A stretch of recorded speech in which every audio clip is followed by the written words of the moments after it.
जय श्री राम। बहुत बहुत स्वागत है आपका आपके अपने YouTube चैनल मानस ज्योतिष ज्ञान में। मैं हूं आपके साथ आचार्य राज मिश्रा। हमेशा मेरा एक प्रयास रहता है कि आप सभी के लिए वो जानकारियां लेकर के आई जाएं जिसका लाभ लेकर के आप अपने जीवन को सही मार्ग पर लेकर के जा सकें।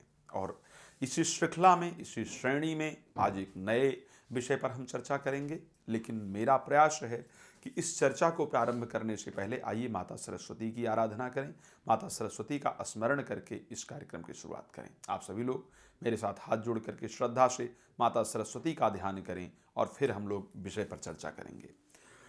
ॐ या कुन्देन्दुतुषारहारधवला या शुभ्रवस्त्रावृता या वीणावरदण्डिमण्डितकरा या श्वेतपदमासना या ब्रह्माशङ्करप्रभृतभिदेवैः सदा वन्दिता सा मां पाः सरस्वती भगवती निशेषजाड्यापः। बोले सरस्वती माता की जय। मेरी प्रार्थना है प्रभु से उनका आशीर्वाद आप सब पर बना रहे। एक अगर देखा जाए आज के समाज में तो एक बहुत बड़ी समस्या पैदा हो रही है कि बच्चे जन्मजात जो है या बड़े होकर के जो उनकी वाणी में अस्पष्टता होनी चाहिए वो नहीं हो पाती। बच्चे हकला करके बोलते हैं, रुक करके बोलते हैं, अटक करके बोलते हैं या बोल नहीं पाते हैं या फिर तुतलाते हैं। ऐसी बहुत सारी परिस्थितियां जो है नज़र आती हैं। बहुत सारे दर्शकों का ऐसा मुझे फ़ोन आया, बहुत सारे लोगों से ऐसी बात हुई कि साहब बहुत डॉक्टरों को दिखा चुके हैं, बहुत सारे लोगों से चर्चा कर चुके हैं, लेकिन फिर भी इस समस्या का किसी प्रकार का जो समाधान निकलना चाहिए वो समाधान हमें नहीं प्राप्त हो पाया है। तो क्या इसमें ज्योतिषीय कारण होता है? क्या ज्योतिष के माध्यम से हम इस समस्या का समाधान प्राप्त कर सकते हैं? तो सच्चाई ये है, क्योंकि मैंने हमेशा कार्यक्रम में कहा है कि ज्योतिष का शब्दार्थ ही है ज्योति का ईश, आंसू आंखों का भगवान। जब हमें कहीं से कोई मार्ग नजर नहीं आता है तो ऐसी परिस्थिति में ज्योतिष हमारे लिए मार्ग निकाल करके देता है। तो अगर हम देखें कि इसका कारण और निवारण दोनों पर चर्चा करूंगा कि इसका आखिर कारण क्या हो सकता है और इसका निवारण क्या हो सकता है। दोनों चीजें महत्वपूर्ण है। कारण की बात करें, एक तो सबसे पहले जब भी बच्चे के लिए मदर फादर प्लान करते हैं, ये बहुत आवश्यक है ये चीज़ जानना। तो ऐसे कंडीशन में मदर फादर के प्लैनेट को जरूर देखा जाना चाहिए कि उस टाइम पर उनके कौन से ग्रहों की दशा और अंतर्दशा चल रही है। अगर मदर फादर के राहु की दशा, महादशा या केतु की दशा अंतर्दशा चल रही हो, पंचम भाव पर इनकी दृष्टि हो, ऐसी कंडीशन में या पंचम भाव पीड़ित हो रहा हो, तो ऐसे कंडीशन में अगर संतान के लिए आप प्लान कर रहे हैं तो किसी अच्छे मार्गदर्शक से कंसल्ट करके उन ग्रहों की आराधना करते हुए, ध्यान करते हुए आगे चलें ताकि समय बेहतरीन तरीके से व्यतीत हो। जब बच्चे का जन्म हो, जैसे ही बच्चे का जन्म होता है, जन्म के समय नियम है कि नामकरण संस्कार पर ही एक कुंडली बनाई जाती है, जन्म पत्रिका टिप्पणा वैदिक कुंडली तैयार की जाती है। वैसे अगर आप वैदिक कुंडली प्राप्त करना चाहें तो आप संस्था से संपर्क कर सकते हैं, आपको वैदिक कुंडली संस्था के माध्यम से प्राप्त हो सकती है। कब बच्चे हकलाते, तुतलाते या उनकी जो बौद्धिक क्षमता है वो विकसित नहीं होती है? जन्म कुंडली में बुध का देखा जाना बहुत महत्वपूर्ण है। बुध हमारे मस्तिष्क को विकसित करता है।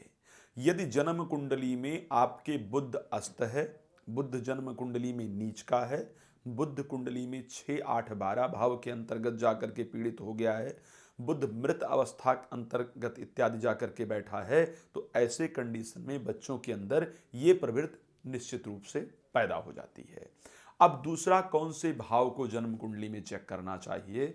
जन्म कुंडली का दूसरा भाव, जो कि शब्दों का भाव कहा जाता है, जहां से हम बोलते हैं, बोलने की प्रवृत्ति तैयार होती है। जन्म कुंडली का पंचम भाव, जो कि करीब करीब मस्तिष्क को डेवलप करता है। तो जन्म कुंडली के पंचम भाव के स्वामी की परिस्थिति यदि 6, 8, 12 भाव में हो, जन्म कुंडली के द्वितीय भाव की परिस्थिति 6, 8, 12 भाव में हो, तो ऐसे कंडीशन में बच्चों की वाणी स्पष्ट नहीं हो पाती है, हकलाते हैं, तुतलाते हैं, दिक्कत होती है, बोलने में समस्याएं पैदा होती हैं।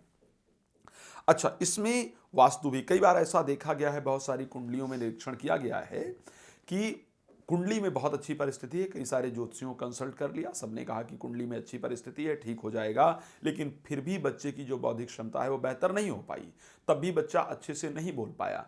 तो आखिर घर जो वास्तु है ये बड़ा महत्वपूर्ण योगदान निभाता है। ध्यान रखिए, घर का पूर्व दिशा, घर की जो पूर्व दिशा है, अगर वहां पर वास्तु दोष है, यानी घर के पूरब दिशा में बाथरूम जाकर के बना हुआ है, रसोई जाकर के बना हुआ है, या जिन लोगों का नीचे से घर है और जहां से उनका घर शुरू होता है, बिल्कुल वहीं से जहां से घर की हद शुरू होती, जमीन शुरू होती है, उससे 4 इंच छोड़ करके अगर घर बनाया गया है, तो ऐसी परिस्थिति में उस घर के बच्चे स्वस्थ रहेंगे, अच्छे पैदा होंगे। अगर 4 इंच छोड़ करके नहीं बनाया गया है, जहां से आपकी हद स्टार्ट होती है वहीं से अगर घर का निर्माण किया गया है, तो ऐसी परिस्थिति में या तो उस घर में संतान पैदा नहीं होती है, और पैदा होती है तो अस्वस्थ संतान का जन्म होता है, मंद बुद्धि इत्यादि संतान का जन्म होता है।